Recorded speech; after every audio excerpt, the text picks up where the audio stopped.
फिर हमने इससे करना होगा। ठीक है, ये हमारे पास ज़्यादा मिकदार में ये सिंगल पीस है, तो सैंपल मैंने दिखा दिया। हाँ, वैल्यू हम इसको चेक कर लेंगे, जो इसे मैनुअल से लेंगे उसी को इधर से हम वेरीफाई कर लेंगे।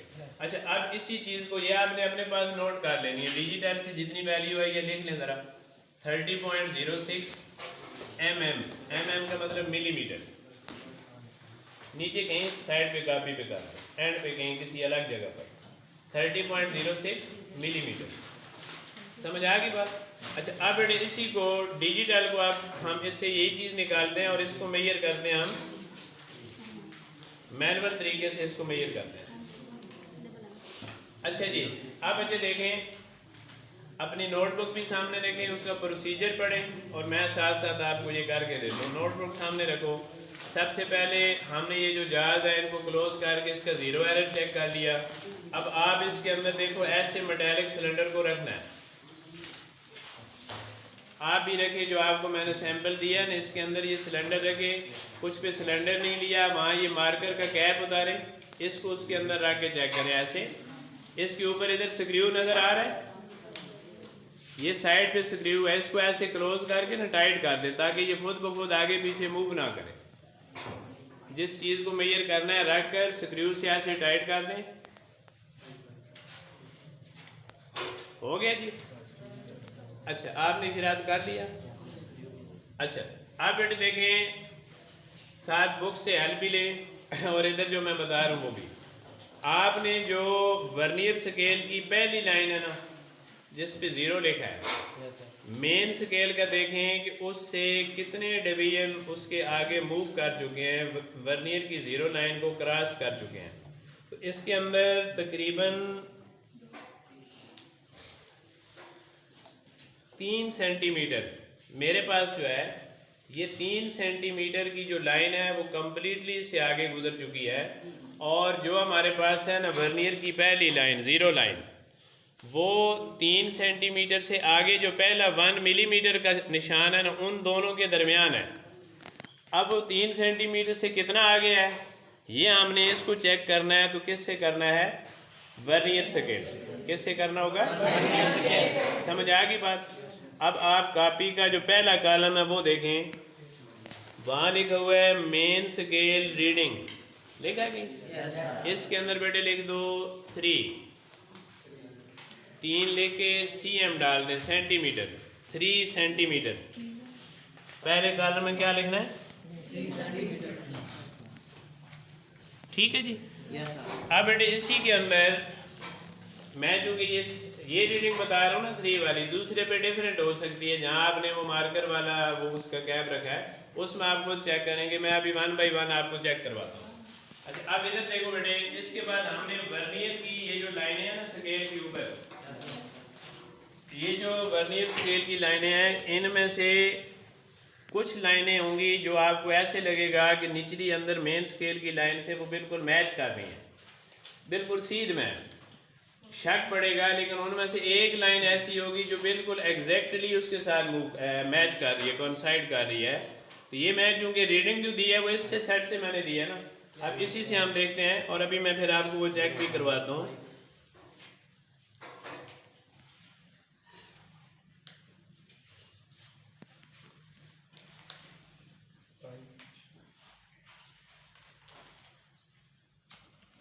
ये तकरीबन इसमें मेरे पास 3 आ रहा है। ठीक है जी। तो अब आपने यहाँ पे नेक्स्ट नंबर पे देखें, कॉपी पे जो कॉलम नंबर 2 है ना, नंबर ऑफ वर्नियर डिवीजन्स है लिखा हुआ। तो ये बेटे मेरे पास आ रहा है 3, इसके साथ यूनिट नहीं है, ये यूनिट इसमें नहीं लिखना, सिर्फ 3 लिख लेना। समझ आ गई बात? अगले पेज अगली कॉलम में देखें कि यहाँ अब ये जो नंबर आया ना 3, इसको मल्टीप्लाई करना है लीस्ट काउंट के साथ। अच्छा, ये देखो इत्तेफाक से दोनों जगह पे 3 आ रहा है, तो मतलब ये नहीं है कि आपने दोनों में एक जैसा लिखना है, ये इत्तेफाकी तौर पे 3 हो गया। नेक्स्ट जो कॉलम नंबर 3 चेक करें, काफ़ी सामने रखें, 3 लेके इसको मल्टीप्लाई करें लीस्ट काउंट से 0.01 से, तो ये बन गया हमारे पास 0.03। ठीक है जी, 0.03। अब इसको ये जो 0.03 आया ना, इसको जो पहले वाला है ना कॉलम जिसकी वैल्यू 3 थी उसमें ऐड कर दें। ये बेटे मेरे पास बन गया है 3.03 सेंटीमीटर। कितना बन गया? 3.03 सेंटीमीटर। अच्छा, अब लास्ट कॉलम देखें, ऊपर क्या लिखा हुआ है? करेक्टेड है ना।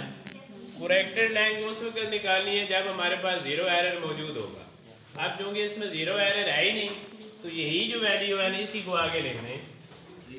3.03 सेंटीमीटर ही आपके पास नेक्स्ट में चला जाएगा। अब पॉइंट से पहले देखो कौन सा डिजिट आया? 3 सेंटीमीटर है ना। 1 सेंटीमीटर में 10 मिलीमीटर होते हैं। अब 3 सेंटीमीटर बना तो 30 मिलीमीटर। ठीक है, इस लिहाज से देख लें ये 30 मिलीमीटर और आगे 0.03 आ रहा है। तो जो हमने डिजिटल से निकाली थी वो कितनी थी? 30.06 था।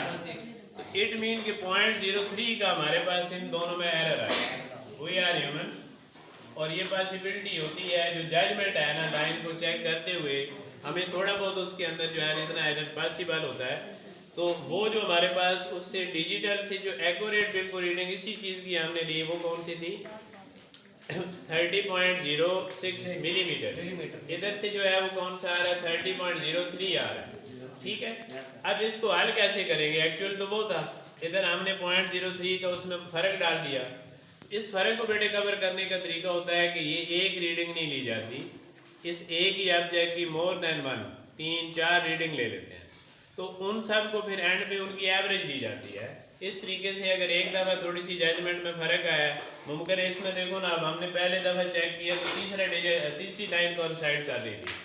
मुमकिन है मैं दूसरी दफ़ा लेता हूँ, थोड़ा सा इसको अपनी असर उस जगह से हटा कर, तो फिर मुमकिन है ये दूसरे वाली लाइन पे आ जाए, मुमकिन है 7वीं लाइन पे चला जाए। ये मतलब वर्नियर की रीडिंग में थोड़ा बहुत फ़र्क इसकी पोजीशन चेंज करने से आता है, और उसका फिर हाल ये होता है कि हम 3-4 रीडिंग लेकर उनकी एवरेज निकाल लेते हैं, और उस एवरेज की बुनियाद में वो गलती जो होती है वो मिनिमाइज हो जाती है, कम से कम हो जाती है। ये जो तरीकाकार हमारे पास है, ये किस चीज़ में, ये हम इसको किससे कौन सी चीज़ से कर रहे हैं? वर्नियर कैलिपर से। और मेजर क्या किया जाता है? किसी चीज़ की लेंथ। उसके बाद देखें, ये मेरे पास अगर इसका कैप है मार्कर का, आप इसका डायामीटर भी ले सकते हैं, सिलेंडर का डायामीटर ले सकते हैं, लंबाई नाप सकते हैं। अभी तक मैंने ये दोनों जो मेजर लिए हैं, ये जो बड़े वाले जहाज हैं उनसे लिए हैं। ठीक है, अब ये छोटे वाला सेट है, आपका क्वेश्चन तो बनता है ना ये किस मकसद के लिए है? ये बेटे इसको होता है कि ये देखो आप मार्कर का कैप है ना, मैं अगर चाहता हूँ कि इसका मैं इनर डायामीटर लूँ, तो इसको हम ऐसे लेते हैं, इसके अंदर रखा ना ऐसे, और इसको फिर खोला यूँ। अब रीडिंग इधर स्केल से ही नोट करनी है। तो ये जो छोटे जहाज होते हैं ये क्या होते हैं? ये किसी राउंड जो पाइप नुमा चीज़ होती है ना, सिलेंडर अंदर से खाली होता है, उसका अगर हमने इंटरनल डायामीटर लेना है, जैसे आप यूज़ करेंगे टेस्ट ट्यूब, तो इंटरनल डायामीटर के लिए फिर ये जो छोटे वाले जहाज होते हैं हम उनको इस्तेमाल कर लेते हैं। और एक्सटर्नल डायामीटर या थिकनेस, किसी स्ट्रिप की थिकनेस आपसे पूछी जा सकती है, या किसी चीज़ की लंबाई पूछी जा सकती है, उसके लिए हम क्या करेंगे? ये बड़े वाले जो जहाज होते हैं उनको इस्तेमाल करते हैं। आपका कोई सवाल बेटे किसी बच्चे का इससे रिलेटेड?